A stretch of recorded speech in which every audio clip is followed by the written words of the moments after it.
Before I begin today's story, I ask you to support this channel. Please subscribe, press the like button, and write in the comments where you are listening from. Your words remind me that none of us are truly alone. And now, let us begin. Every Sunday at exactly 5 o'clock, my dining table was set.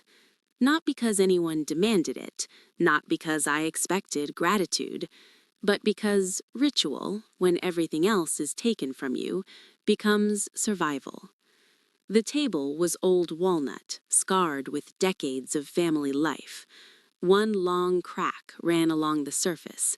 My wife, Margaret, used to say it was the table's smile line, earned from too much laughter.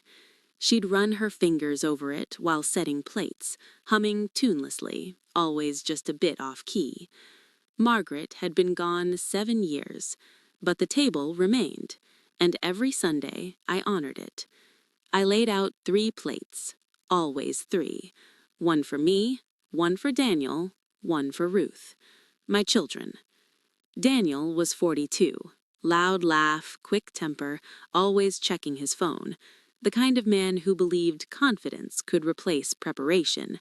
Ruth was 39, precise, efficient, her life organized into folders and reminders, with very little room for patience, especially patience for an aging father who moved too slowly and asked too many questions.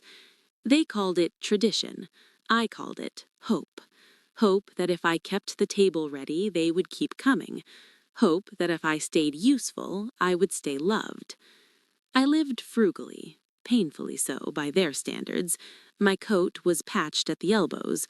I watered down soup. I cut my own hair in the bathroom mirror with Margaret's old sewing scissors.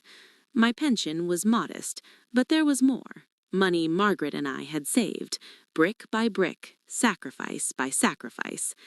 We skipped vacations. We skipped dinners out. We skipped ourselves, all for later. "Why don't you travel?" Ruth once asked, wrinkling her nose at my thin coffee. "You're retired. You should enjoy life." "Because you never know," I said. She laughed. "You're always saving for later." Later, I thought, is my children. They knew about the stamp collection. It lived in a locked drawer in my study. Hundreds of stamps, rare, pristine, collected since my youth. Margaret used to tease me about it, shaking her head while dusting. "One day," she said, "those little pieces of paper will feed us steak." They were worth a fortune now. Daniel called them Dad's retirement backup. Ruth called them the inheritance binder. I called them security. That Sunday, I cooked chicken stew. Cheap cut, slow cooked, the kind of meal that smells like patience and time, the kind of meal that forgives neglect. At 4:30, I checked my phone. No messages. At 5 o'clock, I sat down. At 5:10, the phone buzzed. Daniel. "Hey, Dad, sorry, something came up. Can't make it tonight." Ruth, immediately after. "Yes, same here. Work thing. Rain check?" Work thing. Something came up. The words lay heavy on the screen. I stared at the table. 3 plates, 3 forks, 3 glasses filled with water. The stew cooled. My stomach growled, not loudly, but insistently. I ate alone.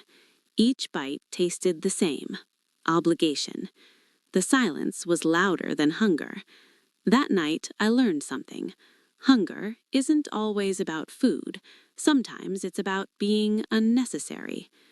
On Wednesday, Mrs. Calder knocked on my door.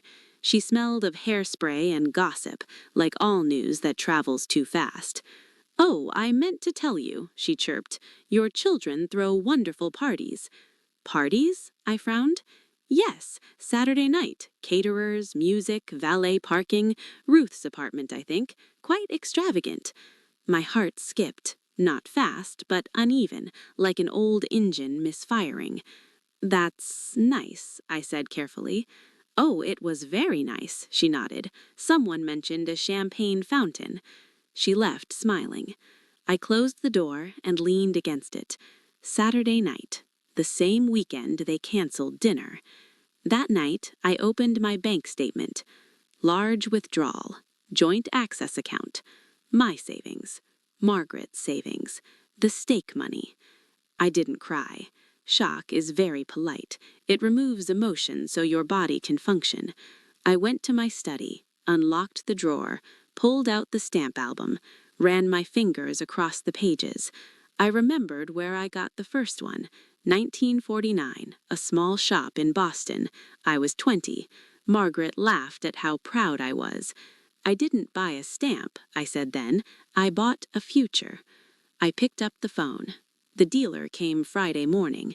He wore gloves and spoke softly, like one does at funerals. "These are exceptional," he said. "You've preserved them beautifully." I nodded. When he named the price, my breath caught. It was more money than I'd spent on myself in 20 years. I signed. He left with the albums. I sat alone with a check in my hand and something unfamiliar in my chest. Relief. Not joy, not revenge. Relief. Like setting down a heavy bag you didn't realize you'd been carrying. The following Sunday, I set the table again, but this time there was only one plate. White linen tablecloth, polished silver, crystal glass. I cooked steak, medium rare, just the way Margaret liked it. I wore my best suit, the one Margaret loved, the one Daniel said looked too formal. At 5 o'clock, the doorbell rang.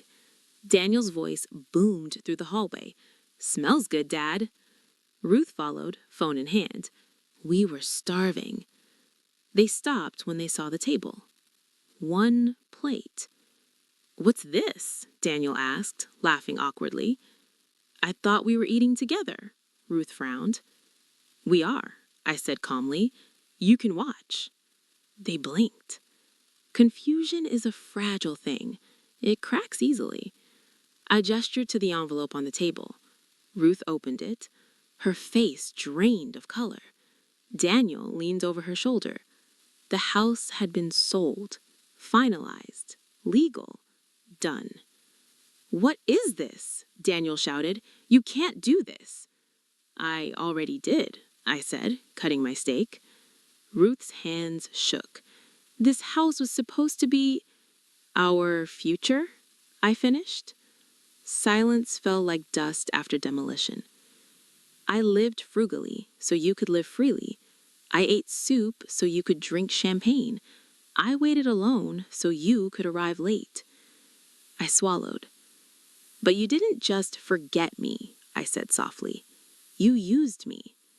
Daniel slammed his fist on the table. "You're punishing us." "No," I said. "I'm feeding myself." Ruth whispered, "Where will you go?" I smiled. "To dinner."